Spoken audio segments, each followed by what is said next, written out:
Hi everyone, we are from PPISMP Science June 2022, IPG Campus Pulau Pinang. Today, we are going to present for Pelaksanaan Kapasiti Pedagogi Pembelajaran Bermakna (Kppb), which is the deep learning pedagogies. The subjects that we are going to talk about are Fundamentals of Physics (SCES 1084) and Effective Communication in English (GEEC 1052). I am Ivan Laozui. Hi, I'm Henry. My name is Kppb. My name is Rodin Kurenjian. So now, let us look at the course learning outcomes (CLOs) for both subjects. As you can see, there are 3 CLOs for each subject. For SCES 1084, we learn about physical quantities and measurement, kinetic theory of gases, thermodynamics of gases, work, energy, deformation of solids, dynamics, and gravitation. While for GEC 1052, we develop our listening, speaking, reading, and writing skills. For the highlighted ones, that is the interdisciplinary between 2 subjects. For the SCES 1084, our task is to analyze the principles and concepts related to dynamics or gravitation in daily life by writing an essay. This task is related to the writing skills we have learned in GEC 1052. We learn to carry out brainstorming, pre-writing, and drafting to produce a better final essay. Then, here is the big idea part. The big idea for this semester is future teachers as catalysts in advocating global citizenship. That means we need to connect the knowledge we have learned to the people around the world. For SCES 1084, the essential question is how can you use the principles and concepts of dynamics or gravitation as catalysts in advocating global citizenship. While for GEC 1052, the essential question is how does the application of writing skills in creating a digital product advocate global citizenship. In short, we have to apply the concepts that we have learned in both subjects in advocating global citizenship. The task of SCES 1084, which is highly related to deep learning, is to analyze principles and concepts related to dynamics or gravitation in daily life. This task is connected with deep learning, which is the concepts of 3E, 3R, and 6C. 3E elements are enhancement, engagement, and extension. 3R are rigor, relevance, and relationship. Some of the 6C aspects involved are creativity, communication, and critical thinking. I will explain all about this in detail later. Next, when we talk about deep learning, digital tool resources are one of the most important elements. Why? It is because digital tools create an open environment where engagement in the form of inquiry and response can be asynchronous, allowing us as students time to prepare answers, promoting the exchange of diverse views and collaboration. That means digital tools help create an active learning atmosphere, which is greatly improves the effectiveness of learning and teaching. The applications that we use are Kahoot, Powtoon, and Prezi. The 3 elements can be found in the worksheets that we had done and created. One of the 3 elements is enhancement. By doing worksheets, it can enhance our understanding towards the coursework questions and the lesson content. It also increases our engagement by trying to solve the question given. It makes us carry out active thinking. For extension, we ask for the feedback from lecturers and peers for future improvements to complete the task better. So, the 3 elements help us to understand the concepts of dynamics and gravitation. And this is our Google Classroom.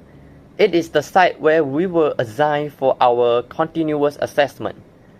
Besides, we also use Google Classroom as the source of learning materials, and it is a medium for us to communicate and interact too. We exchange our ideas and thoughts here. And for this is our Padlet. We share all our work here. Later, I will share the link of our Padlet in the chat box. If you are interested, you may pay a visit to our Padlet to look at our work.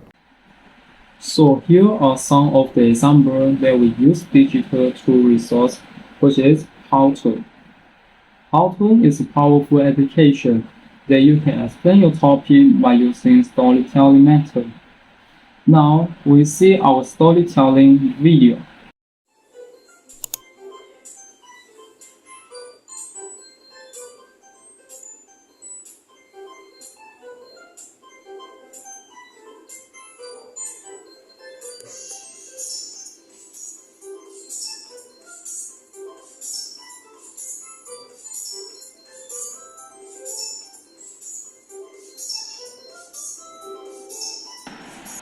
By using principle of 3R and 3E, we also create gamification for physics learning.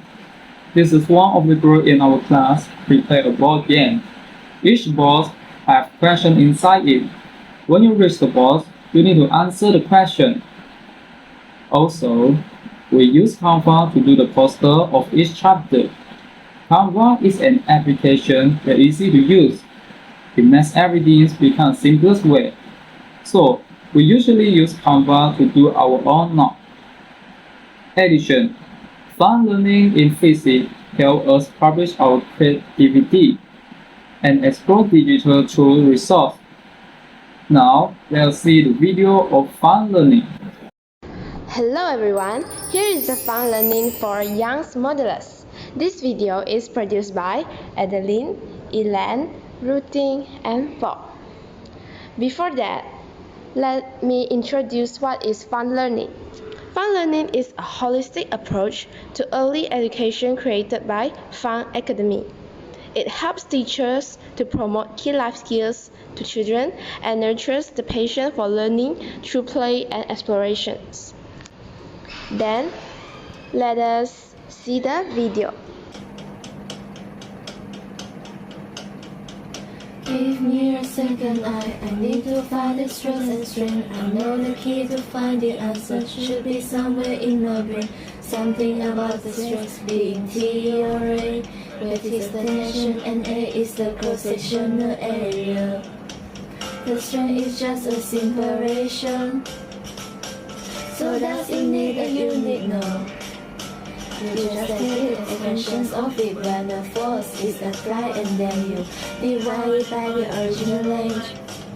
So it's by the time you have found those things and you feel like working out a handy little constant love.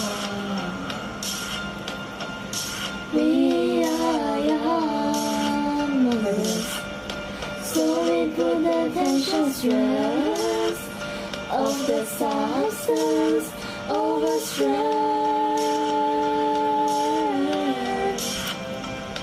Tonight,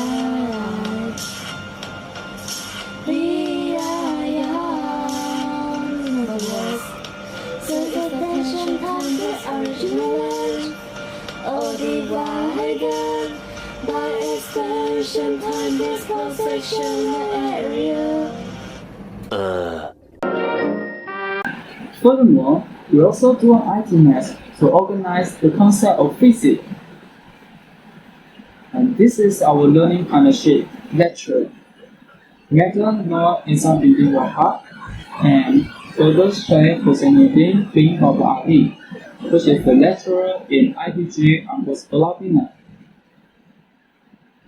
and our learning partnership engineer are Hao On, Global Learning Partnership, NASA, National Aeronautics and Space Administration.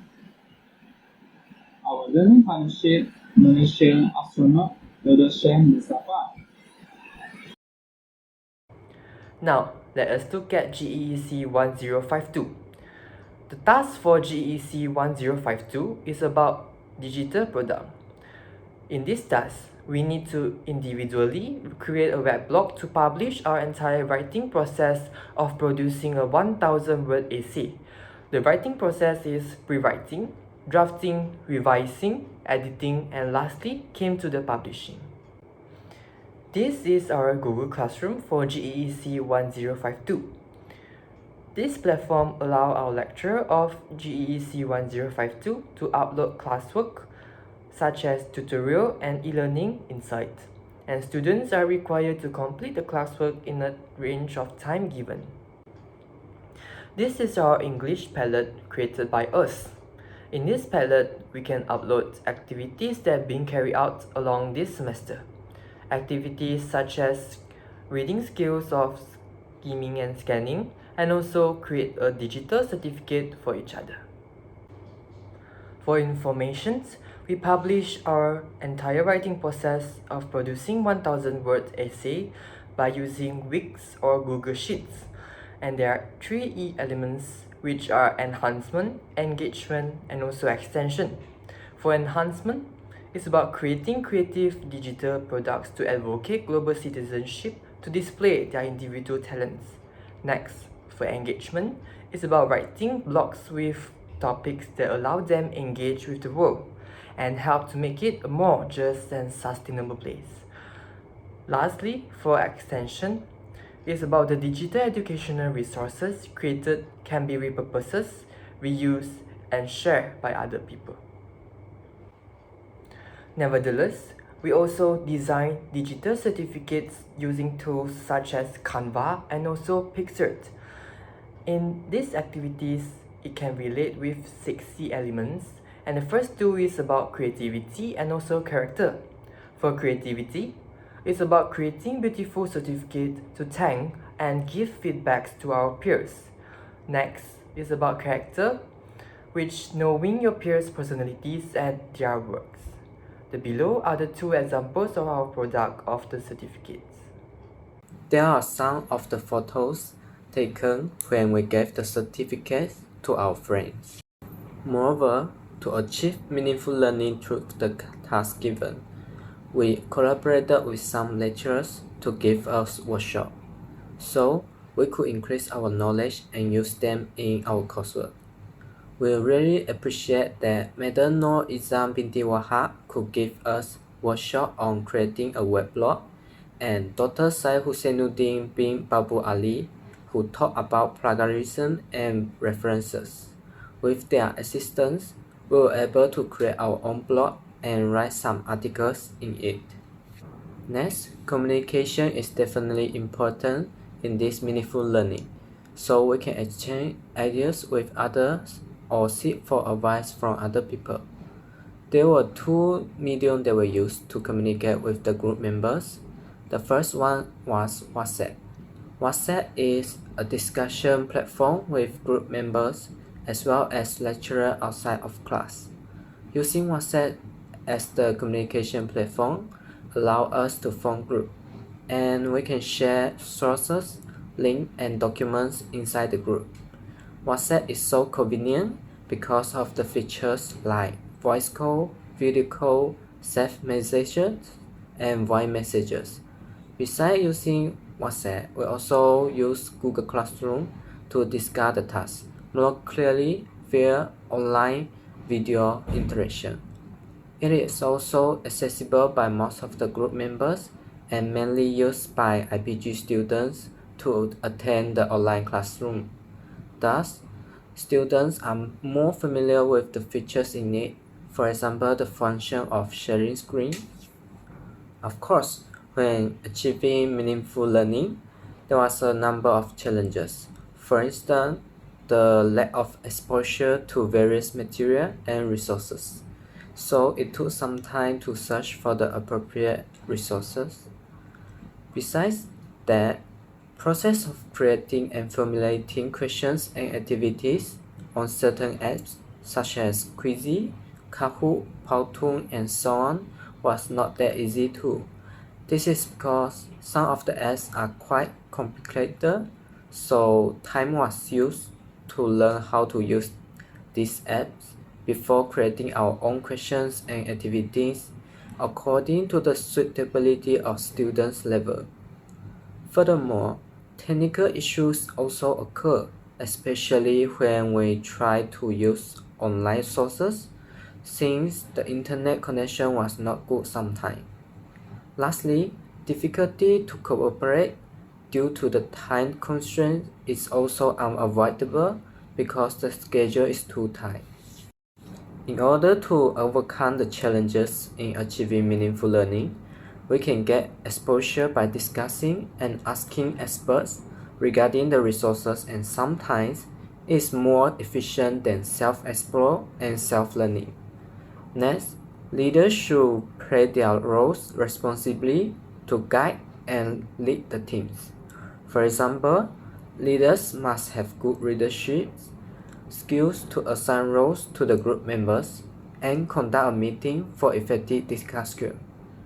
Another point is that we should be well prepared.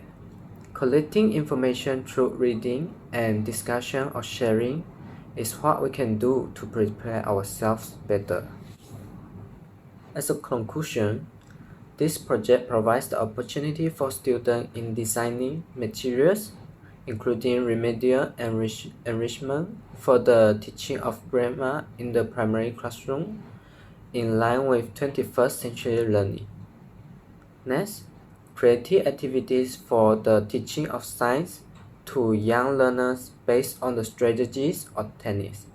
And lastly, meaningful activities for the students in order for them to achieve meaningful learning.